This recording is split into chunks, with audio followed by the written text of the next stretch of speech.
emerged what we call proto-hominids, a transitional form between fossil apes as quadrupeds and the coming bipedal hominids.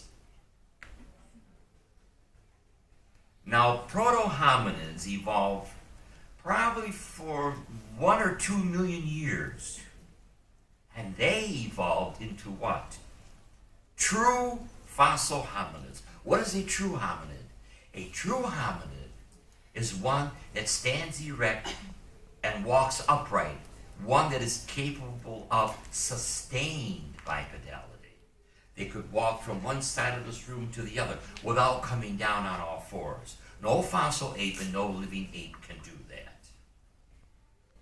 For $1 million, you could walk from here to Kinesmialuba without any trouble. No ape could do that for all the bananas in the world. So our ancestors became bipeds. And as I said, this was important because the hands are free to carry your infants, to carry objects, to modify objects. And they survived and they thrived. And in fact, just like there was the differentiation of fossil apes, now what happened is there's the differentiation of fossil hominids. There wasn't just one fossil hominid form. There were many fossil hominid forms. Large ones, rugged ones, brutish ones, medium-sized ones, delicate ones. And in this differentiation of fossil hominids, there was one fossil hominid form that had the advantage. And you probably have heard of it, Homo habilis. I call this fossil form the handy-dandy man, because it was Homo habilis who made stone implements to protect itself from predators, and probably to protect itself from other hominids. Homo habilis was capable of sustained bipedality. Homo habilis made stone implements to use as tools and weapons. Homo habilis had the biggest brain, and no doubt Homo habilis was more sociable than the other hominids. So it adapted, it survived, it thrived, and it reproduced.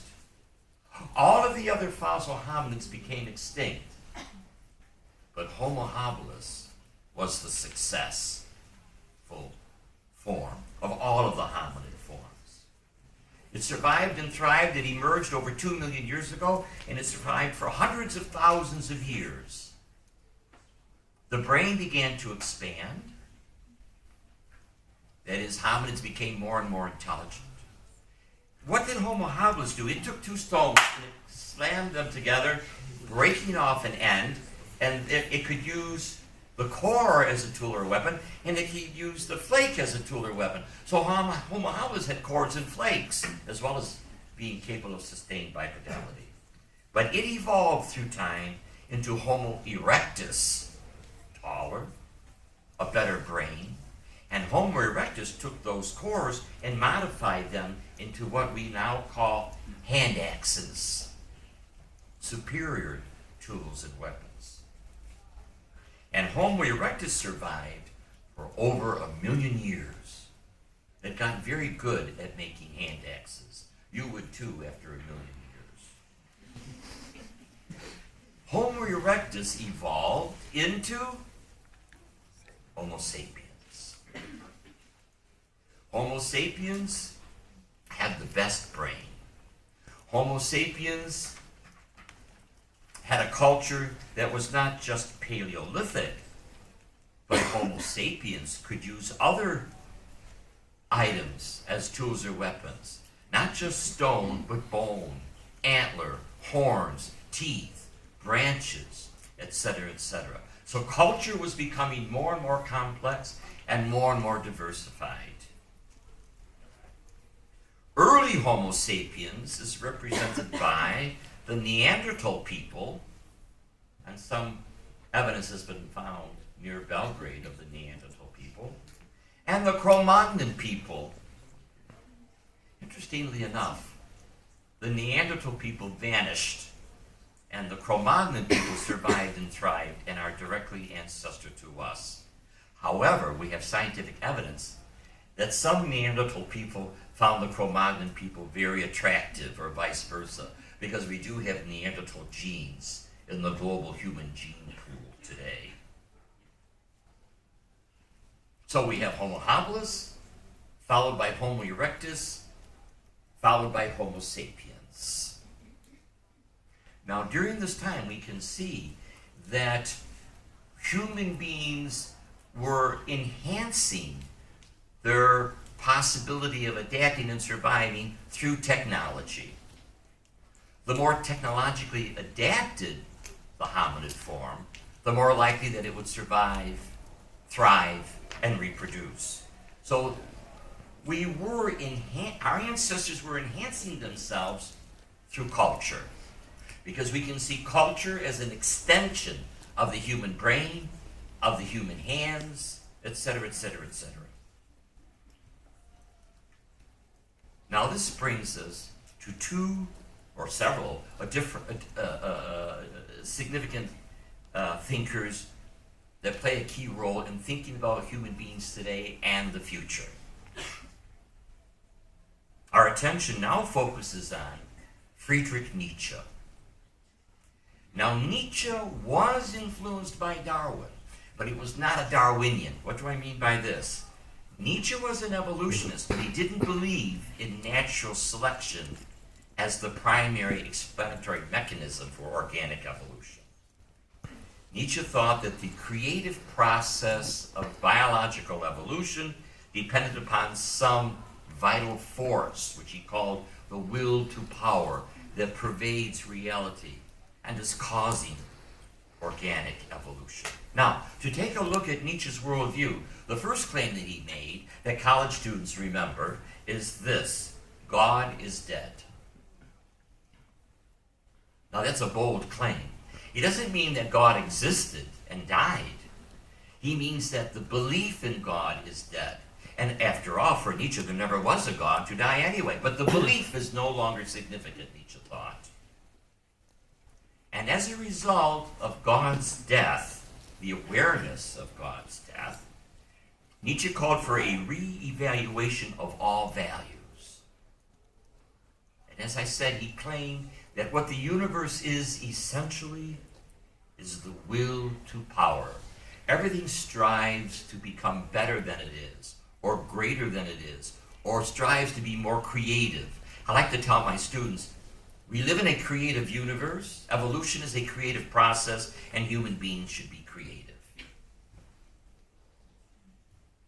If human beings are creative, and if human beings continue to evolve, what will come in the future?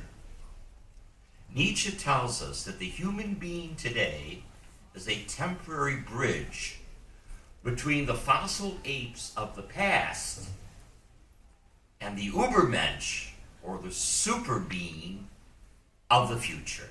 We are a temporary link between what came before us, the fossil apes, and what will come after us, the Overbeings. Something far superior than we are today. Because as a serious evolutionist, Nietzsche couldn't think that the human being would remain this way forever. So we have ape, human being, the Overbeing. Now, since this is one of my favorite ideas, I have to tell you that Nietzsche's ultimate idea is the eternal recurrence of the same. When the evolving universe ends, Nietzsche claimed, it will repeat itself. How many times? An eternal number of times. In fact, there never was a first evolving universe, and there never will be the last evolving universe. This universe has existed an infinite number of times, and this universe will exist an infinite number of times in the future. But every time is absolutely identical to the infinite number of universes in the past and the infinite number of universes in the future. It's a hard idea to grasp, but once you've grasped it, you'll have difficulty falling asleep that day because you'll be thinking about the eternal recurrence of the same. With Nietzsche's view of the coming Übermensch, let us take a look at what happened to the ideas of Darwin and Nietzsche. I want to introduce here Sir Julian Huxley, the grandson of Thomas Henry Huxley, Darwin's defender in England. Sir Julian Huxley wrote an essay on transhumanism back in the early 1950s. Huxley thought that through science and technology, and here we can think of Condorcet, the human being would be able to enhance itself. The human being would be able to improve itself through science and technology. We would be able to enhance our mental ability. We would be able to enhance our senses. We would be able to enhance our health. And we would be able to enhance the human lifespan. We can think of Condorcet with human beings living in for practical purposes forever. So Huxley envisioned tampering with evolution and improving our species. We don't have to leave it to natural selection. We can leave it to human beings to intervene in the process of evolution. We would be able to design our future descendants through nanotechnology and genetic engineering. The other individual I want to mention is the Jesuit priest and paleoanthropologist Pierre Teilhard de Chardin, who wrote a very controversial book called The Phenomenon of Man. What is the phenomenon of man for Teilhard? We are a phenomenon because we are aware of the process of evolution. We are a phenomenon because we have stayed a single species and are spreading around the world as a single species. We are converging around this planet as Homo sapiens sapiens. And as a result of this convergence, and he foresaw the coming of the internet, our consciousness would expand. We would become superconscious. Human beings would become a collective mind encircling the world, what he called the noosphere. And in the distant future, this convergence of minds would form a single mind at the end of evolution, at the end of human evolution on this planet, which he called the omega point, the end of human evolution. It was a singularity event. A single event would happen. A collective humankind then would detach itself from the earth, transcend space and time, and become united back with a personal God, the origin, creator, sustainer, and goal of evolution.